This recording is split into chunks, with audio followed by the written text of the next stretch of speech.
Do you have students in your class that can't understand you? Do you feel uncomfortable in front of your students because of your poor pronunciation? This is totally natural. Here we'll show you some practices in and out of the classroom that will help you to improve your English and help your students to understand you better. Communication is not always a language barrier. There are definite cultural dimensions as well. The most fruitful way of overcoming cultural barriers is to show your students that you care. At the earliest opportunity, you should get to know your students, their name, their backgrounds, where they come from, and subjects that interest them. You will see that just a few moments of small talk at the beginning of each class will go a long way. Good morning, class. How was everyone's weekend? All right. I was thinking that we could try something new. I really wanted an opportunity to get to know all of you, and thinking that maybe you want to get to know me, I could tell you what I was doing this weekend, and then some of you could share what you did this weekend. I went up to see one of my sisters up in Albany. She goes to school there, and we had a really nice dinner together, and then we did some of the touristy stuff. Miss Marissa, what did you do this weekend? I actually went into the city to the St. Patrick's Day parade and met up with some friends, and I overindulged a little bit, and now I'm feeling a little green today. So, green, like the color. So, is it more than that? Because I get that, because green, obviously Irish, but I don't get what else you're laughing at.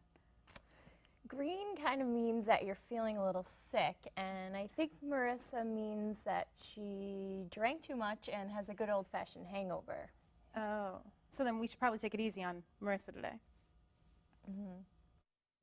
Cultural obstacles may be overcome by showing your enthusiasm and by being attentive to the actions and reactions of your students. Keep in mind that as the instructor, it is your responsibility to be upfront about any language issues.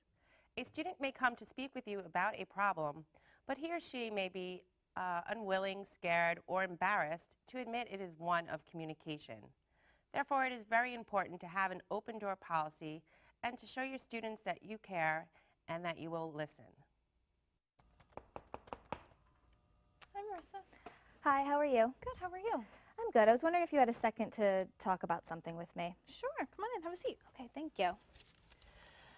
Well, I've been having some trouble with the class, and I was wondering if maybe we could talk about it. Okay, yeah. Is it the material of the course? No, not really. I mean, I seem to be getting the material. I understand the material. It's not really that. Okay. How about the textbook? Like, when you read it, is it good? Do you understand that? Yeah, I mean, the readings are fine. I feel comfortable with the material. I feel like I understand the textbook and the way it describes the information. All right, then, is it the recitations? Is it me in the recitations? Do you understand the way I'm communicating? Is that? It might be a little bit difficult for me, but I don't want to make a big deal out of it or anything, so. Oh, no, it's okay. You should make a big deal out of it. The recitations are really important, and a student can get a lot out of them.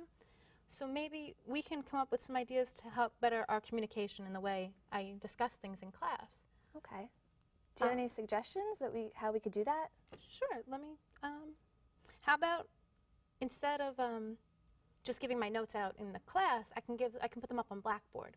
And that way you'll have them in front of you. You can print them up first, and that way if there's some phrases that I'm saying that you're not catching the way I'm saying them, you can see them in front of you.